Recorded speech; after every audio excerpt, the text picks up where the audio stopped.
It's another short little video. When I took my motorhome engine apart, the number 3 cylinder was dead.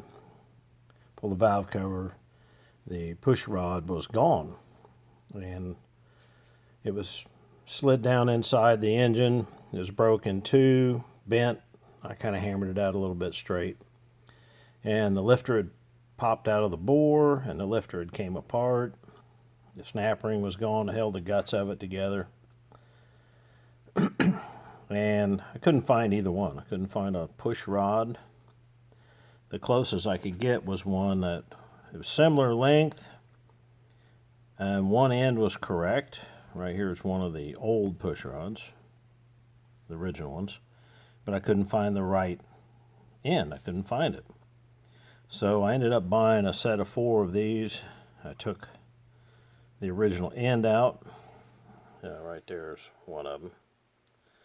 And ground the spot welds off my old bent, mangled push rod and got the proper end out of it. And I had to dress it down a little bit and pressed it into the end. The original push rods, they were like spot welded. This new push rod, the ends are just pressed into it. So I just pressed the old end out of my original push rod, cut it to length, measured it, mic'd it, all that stuff. I got it within 5/1000ths, which is not going to matter on a push rod, I don't think. So I had to make my own push rod, and then I found an internal snap ring, put the lifter back together. Didn't appear to be hurt. So I'm going to put the engine back together.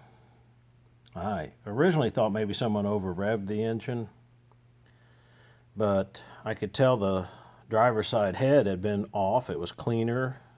I actually had all different head bolts and everything in it. And I think when they put it on, they trapped that push rod, bent it, and in a short amount of time it bent the push rod the rest of the way, broke it, and then from then on it was a 7-cylinder engine. So anyway, I'm going to put my homemade push rod in and put her back together and see how she runs. I think it'll run fine.